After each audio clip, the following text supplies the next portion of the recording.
Good morning મિત્રો. આપણે જે કોરોનાના હોમ ક્વોરન્ટાઇન દર્દીઓ માટે છેલ્લા 20 દિવસથી Rajkot city branch of ISA home quarantine દર્દીઓને ગાઈડ કરવા માટેની જે સર્વિસ ચાલુ કરી છે એના ભાગરૂપે આ એક પ્રેઝન્ટેશન કરું છું. બેઝિકલી હોમ ક્વોરન્ટાઇન દર્દીઓ છે એમને યુઝ્યુઅલી ફેફસા સારા હોય છે, એમને બીજી કોઈ તકલીફ હોતી નથી. પણ અગર એ લોકો ફેફસાની પ્રોપર કસરત કરે તો એ લોકોને ઘણો ફાયદો થઈ શકે છે, એમને હોસ્પિટલાઇઝેશનની શક્યતાઓની ઘટી જાય છે. અને બીજી વસ્તુ એ કે હોસ્પિટલાઇઝ થાય તો પણ રિકવરી ઝડપથી થાય છે. ઘરે ક્વોરન્ટાઇન રહીને પણ ટ્રીટમેન્ટ ચાલતી હોય તો રિકવરી ફાસ્ટ થઈ શકે છે. તો ઘરમાં થઈ શકે એવી કેટલીક કસરતો, જે ફેફસાની કસરતો છે, જે તમારા ફેફસાને સારા રાખશે, ફેફસાને તકલીફ વધે નહીં દે. આ સામાન્ય કસરતો જો તમે રેગ્યુલરલી દિવસમાં 3-4 વખત કરશો તો તમને ઘણો ફાયદો થશે. તો એક પછી એક આપણે જુદી જુદી કસરતો જોશું. સૌથી પહેલું આવે છે પ્રાણાયામ. આપણે બધા જાણીએ છીએ કે પ્રાણાયામ આપણા શાસ્ત્રોમાં ખૂબ જ ડિસ્ક્રાઇબ કરવામાં આવ્યું છે, અને પ્રાણાયામ પ્રોપર રીતે કરીએ તો ઘણો ફાયદો થઈ શકે છે. પ્રાણાયામથી તમારા ફેફસા રેગ્યુલર કોરોના ના હોય તો પણ તમે જો પ્રાણાયામ કરતા હોય તો તમારી ફેફસાની કેપેસિટી વધે છે, તમારું ફેફસા ઇમ્પ્રૂવ થાય છે. કારણ કે પ્રાણાયામ બેઝિકલી ડીપ બ્રીધિંગ એક્સરસાઇઝીસ છે કે તમે ઊંડા શ્વાસ લઈ અને રોકો, જેથી તમારા ફેફસાના આલ્વિયોલાઈ એટલે કે ફેફસાની જે ઝીણામાં ઝીણી નળીઓ હોય છે એ ફૂલે છે, અને આ ફૂલેલી નળીઓના હિસાબે તમારું ઓક્સિજનેશન ઇમ્પ્રૂવ થાય છે. તો જ્યારે તમે કોરોનાના દર્દીઓમાં આ વસ્તુ કરશો ત્યારે જે ફેફસાને કોરોનાના ઇન્ફેક્શન હિસાબે ડેમેજ થયેલું છે એમાં ધીમે ધીમે ઇમ્પ્રુવમેન્ટ આવશે. તો કઈ રીતે પ્રાણાયામ કરવાનું છે? સૌથી પહેલું ડીપ બ્રીધિંગ એક્સરસાઇઝીસ અથવા તો ભસ્ત્રિકા પ્રાણાયામ જે કે છે આપણા શાસ્ત્રોમાં. તો ભસ્ત્રિકા પ્રાણાયામ કરવા માટે તમારે ઊંડો શ્વાસ લઈને રોકવાનો છે અને ધીરે ધીરે છોડવાનો છે. તો હું તમને ડેમોન્સ્ટ્રેટ કરી કેવી રીતે કરવાનું છે. ઊંડો શ્વાસ લીધો, જેટલી વાર રોકી શકો એટલી વાર રોકો, ધીરે ધીરે છોડો. ફરીથી ઊંડો શ્વાસ લીધો, ખભા ઊંચા થાય ત્યાં સુધી એકદમ ઊંડો શ્વાસ લીધો, બને એટલી વાર રોકવાનો છે, જેટલી વાર રોકી શકો એટલો ફાયદો છે, અને ધીમે ધીમે છોડવાનું છે. પહેલું થયું આ ભસ્ત્રિકા પ્રાણાયામ. દિવસમાં જેટલી વખત વધુ, દર કલાકે કરો તો સારામાં સારી વસ્તુ છે. કલાકે કરો ને એટલીસ્ટ દર કલાકે 3 થી 4 મિનિટ અથવા તો 5 મિનિટ સુધી આ કરી શકાય. બીજું અનુલોમ વિલોમ પ્રાણાયામ. એ બી બહુ સિમ્પલ છે. એક સાઈડનું નોસ્ટ્રીલ બંધ કરો, ઊંડો શ્વાસ લો, અને બીજા નોસ્ટ્રીલ વાસે ધીમે ધીમે ધીમે એને છોડો.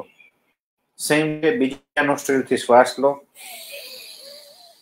શ્વાસને રોકો અને ધીરે ધીરે શ્વાસને છોડો. આ થયું અનુલોમ વિલોમ પ્રાણાયામ. અગેન આ પણ તમારે દર કલાકે અથવા 2 કલાકે કરી શકો, અને જ્યારે કરો ત્યારે 2 થી 5 મિનિટ સુધી કરવાનું છે. આનાથી તમારું ફેફસાનું જે મેં કીધું એમ આલ્વિયોલાઈ ધીરે ધીરે ફૂલશે, જે ઓક્સિજનેશન પ્રોપર નથી કરી એમનું કામ ચાલુ થશે, અને તમારા લંગ ઇમ્પ્રૂવ થશે. તો આ થયું પ્રાણાયામ વિશે.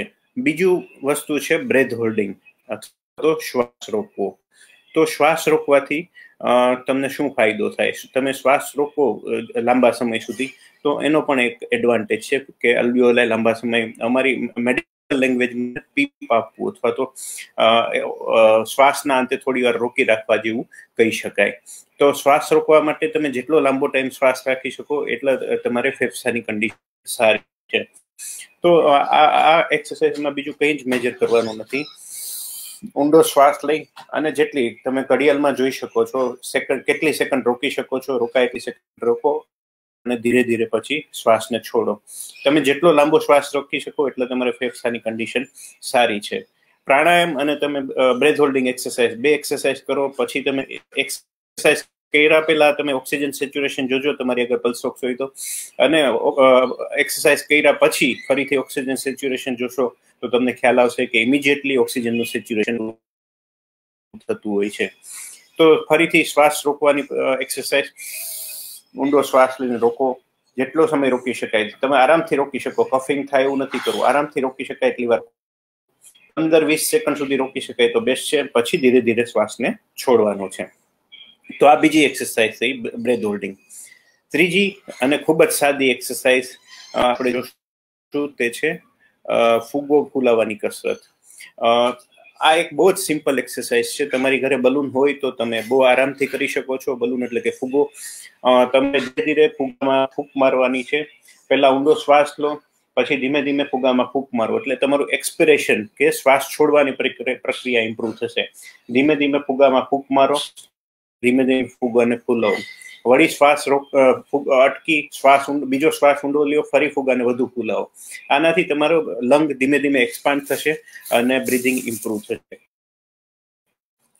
અગર તમારી આગળ ઘરે ફુગ્ગો નથી, ઘણીવાર એવું થશે કે ઘરે આપણી પાસે ફુગ્ગો નથી, તો બીજી સિમ્પલ ટેકનિક બતાવું કે આ તમે જોઈ શકો છો કે એક પોલિથીનની બેગને તમારે જે ઓપન પાર્ટ છે એને બંધ કરી દેવાનો છે, ગાંઠ પાડીને બંધ કરી દેવાનો છે. આ બંધ કર્યા પછી પોલિથીનની બેગમાં એક ઝીણું કાણું પાડી દેવાનું છે. આ કાણાવાળા ભાગથી તમારે મોઢામાં નાખીને ધીમે ધીમે ફુગ્ગાની જેમ ફૂલાવાનું છે. તો તમે જોઈ શકશો કે આ કાણાવાળો ભાગ મેં મોઢામાં લીધો,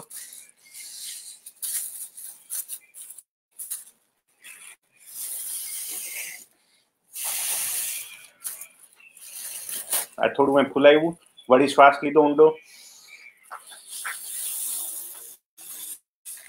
વળી વધારે ફૂલાવ્યો, અને તમે જોશો કે આ ફુગ્ગાની જેમ જ પોલિથીનની બેગથી પણ આપણે આ કસરત કરી શકીએ છીએ. વળી બેગને ખાલી કરો અને ફરીથી ઊંડો શ્વાસ લઈ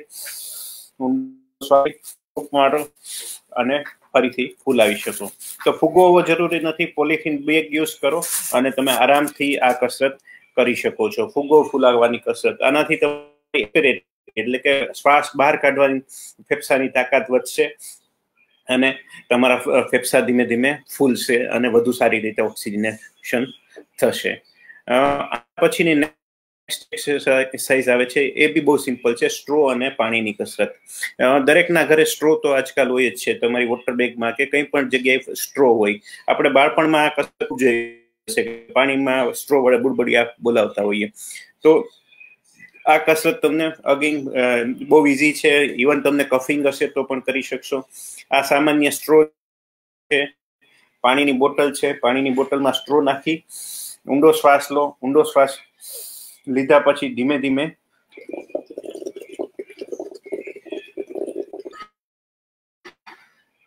બબલ્સ બનાવવાના છે. ફરીથી ઊંડો શ્વાસ લો અને ફરીથી બબલ બનાવવાના છે. આ બહુ જ સામાન્ય કસરત છે, પણ તમને ખૂબ જ ઉપયોગી થઈ શકે છે, ખૂબ જ મદદરૂપ થઈ શકે છે. સામાન્ય કસરતથી તમે તમારા ફેફસાને ઇમ્પ્રુવ કરો છો. આ દરેક કસરત તમે દિવસમાં એટલીસ્ટ 3 થી 4 અને પોસિબલ હોય તો 8 થી 10 વાર રિપીટ કરો. આ કસરત થતા 10 મિનિટ થશે, પણ તમારા ફેફસાને જે ફાયદો થશે એ ખૂબ જ મોટો થશે. તો બબલની એક્સરસાઇઝ કર્યા પછી હવે આપણે જશું સ્પાયરોમેટ્રી પર. સ્પાયરોમેટ્રી એટલે કે આ યુઝ્યુઅલી હોસ્પિટલમાં યુઝ થતું ઇન્સ્ટ્રુમેન્ટ છે. આ તમે જોઈ શકો છો કે સ્પાયરોમેટ્રીનું મશીન છે, સિમ્પલ મશીન છે. એના છેડા ઉપર એક ટ્યુબ હોય છે, એમાં તમારે શ્વાસ લો એ પ્રમાણે જે આ બોલ્સ હોય છે એ ઉપર નીચે છે, અને બોલ જે ઉપર નીચે થશે એ પ્રમાણે તમારે લંગની એક્સરસાઇઝ થશે. સૌથી પહેલું સામાન્ય નોર્મલ બ્રીથિંગ કરવાનું છે. તમારે જે આ નળીનો ભાગ છે એને મોઢામાં લેવાનો છે, એકદમ સીલ કરી ધીમે ધીમે શ્વાસ લેવાના છે. તમે જેટલો ઊંડો શ્વાસ લેશો એટલા વધારે બોલ ઉપર ચડશે. ફરીથી હું શ્વાસ લઉં છું. 3 બોલ ઉપર ચડી શકે તો બહુ સારું છે, ના ચડે તો કોઈ પ્રોબ્લેમ નથી. પહેલા બોલ હશે તો તમારું ટાઇડલ વોલ્યુમ એટલે કે શ્વાસની કેપેસિટી 600 છે, બીજો બોલ ઉપર ચડશે તો 900 અને ત્રીજો 1200. આ સામાન્ય એક્સરસાઇઝ ધીમે ધીમે તમે વધારી શકો. ઇનિશિયલી કદાચ એક જ બોલ ચડશે. આવી રીતે ચિંતા કરવાની જરૂર નથી. ધીમે ધીમે શ્વાસ લો, આવી રીતે શ્વાસ છોડો, શ્વાસ લો. પછી જેમ તમારી કેપેસિટી વધશે એમ તમારે બોલ વધારે ઉપર ચડી શકશે અને તમે એ પ્રમાણે ફેફસાની કેપેસિટી વધારી શકો. Like this.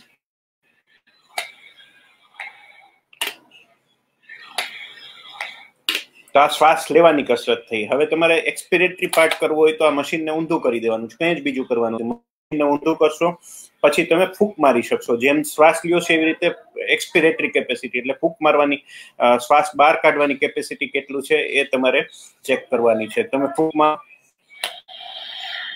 એવી રીતે બોલ ઉપર ચડશે તો ઊંડો શ્વાસ લ્યો અને ફૂંક મારો. ઊંડો શ્વાસ લઈ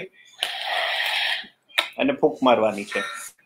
ઇન્સ્પિરેશન એટલે કે શ્વાસ અંદર લેવાનો અને એક્સપિરેશન બંનેની એક્સરસાઇઝ તમે સ્પાયરોમેટ્રી વડે કરી શકો છો. ફોર્સ બ્રીથિંગ કેપેસિટી કે તમે મેક્સિમમ કેટલું ફૂલાવી શકો ચેક કરી શકાય છે. અગેઇન મશીનને ઊંધું રાખવાનું છે અને ઊંડો શ્વાસ લઈને જોરથી ફૂંક મારવાની છે. આમાં શ્વાસ રોકવાની જરૂર નથી. ઊંડો શ્વાસ લીધો, મેક્સિમમ ફૂંક મારી અને છોડી દેવાનું છે. આનાથી તમારી ફોર્સ બ્રીથિંગ કેપેસિટી ખબર પડશે. તો આ સ્પાયરોમીટર જે બહુ જ સસ્તી વસ્તુ છે, તમે ઘરે વસાવી શકો અને તમે એનાથી કોઈ પણને ફેફસાની કસરત કરી શકે છે. ફરીથી કહીશ કે આ બધી એક્સરસાઇઝ દિવસમાં જેટલી વધુ વખત થઈ શકશે એટલો ફાયદો છે. લાસ્ટ પાર્ટ છે અવેક પ્રોનિંગ. અવેક પ્રોનિંગ શું છે? અવેક પ્રોનિંગ એટલે જાગતા જાગતા ઊંધું સૂવું. આ યુઝ્યુઅલી હોસ્પિટલમાં કરવામાં આવતું હોય છે, પણ અવેક પ્રોનિંગ તમે જો ઘરે પણ કરો તો તમારા ફેફસાને ડેફિનેટલી ફાયદો થાય છે. યુઝ્યુઅલી તમે સીધા સૂતા હોય છે ત્યારે નીચેના ભાગમાં ઇન્ફેક્શનના હિસાબે અથવા તો પાણી ભરાવાના હિસાબે પર વેન્ટિલેશન નથી થતું. તમે ઊંધા થાવ છો. હું ડિટેલમાં એ નહીં જઉં કે કઈ રીતે ફાયદો કરે છે, કારણ કે એ મેડિકલ સબ્જેક્ટ છે, પણ કઈ રીતે કરવું એ સમજાવીશ અને એનાથી ડેફિનેટલી ઇમ્પ્રુવમેન્ટ તમારા ઓક્સિજનના પર્સન્ટેજ વધશે, તમારું બ્રીથિંગ ઇમ્પ્રુવ થશે. તો અવેક પ્રોનિંગ કઈ રીતે કરવાનું? બહુ જ સિમ્પલ મેથડ છે, કંઈ જ જાજુ કંઈ કરવાનું નથી. પહેલો પાર્ટ ઊંધા સુવાના છે. તો ઊંધા સુવો ત્યારે કઈ રીતે ફાયદો થશે? હું આમ મોટી કરી દઉં સ્લાઇડ. તમે જોશો કે દિવસમાં ગમે 30 મિનિટથી 2 કલાક તમારે ઊંધા સુવાનું છે. યુઝ્યુઅલી જમ્યા પછી આ ના કરવી, આ જમ્યા પહેલા કરવાની વસ્તુ છે, કારણ કે જમીને તમારા પેટ ઉપર પ્રેશર આવશે. તો સવારમાં તમે હળવો બ્રેકફાસ્ટ પછી તમે અડધી કલાકથી 2 કલાક તમને અનુકૂળ આવે એટલું ઊંધા સુવો. આ રીતે ઊંધા સુયા પછી બીજું સ્ટેપ આવશે જમણા પડખે સુવાનું. અગેઇન અડધી કલાકથી 2 કલાક સુધી જમણા સુવો. પછી અડધી કલાકથી 2 કલાક બેસવાનું છે, પ્રોપ્ડ અપ પોઝિશન મેડિકલ લેંગ્વેજમાં, કે તમારી પાછળ 2 થી 3 ઓશિકા મૂકી અને પ્રોપ્ડ પોઝિશન, આ પોઝિશનને પ્રોપ્ડ અપ પોઝિશન કહેવાય છે. આ પોઝિશનમાં બેસવાનું છે. આ 30 મિનિટ બેઠા પછી અગેઇન ફરીથી ડાબા પડખે સુવાનું છે. આ રીતે કરવાથી ફેફસાની ડિફરન્ટ પાર્ટમાં ઓક્સિજનેશન ઇનફ થશે. આ રીતે સુતા અને ફરીથી ફાઇનલી તમે ઊંધા સુઈ શકો છો. આ બધી પોઝિશનમાં સુતી વખતે ઇન્ટરમિટન્ટલી ડીપ બ્રીથિંગ એક્સરસાઇઝ કરવાની છે. ડીપ બ્રીથિંગ એક્સરસાઇઝ કરશો તો એનો ફાયદો પણ આપણને મળશે. તો મેં જેમ કીધું એમ અવેક પ્રોનિંગ ખરેખર હોસ્પિટલમાં કરતા હોય છે ઇમ્પ્રુવમેન્ટ કરવા વિથ ઓક્સિજન અથવા તો હાઈ ફ્લો નેઝલ ઓક્સિજન અથવા ઇવન વિથ વેન્ટિલેશન કરતા હોય છે. પણ આ પ્રક્રિયા તમે ઘરે પણ કરી શકો છો અને તમારા ફેફસાની કન્ડિશનમાં ઇમ્પ્રુવમેન્ટ કરી શકો છો. તો આપણે જોયું એમ પ્રાણાયામ, બબલ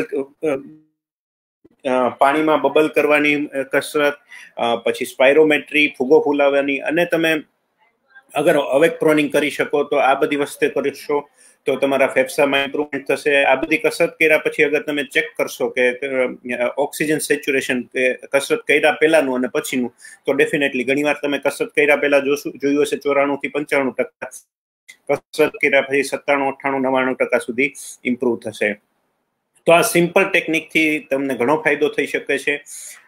હું આશા રાખું કે આ વિડીયોથી ફાયદો થશે અને આ સિમ્પલ એક્સરસાઇઝ તમે રેગ્યુલર ઘરે કરશો જો તમે કોરોનાના કારણે હોમ ક્વોરન્ટાઇન હોય અને તમારી તબિયત ઝડપથી સારી થશે. આભાર. જય હિન્દ, જય ભારત.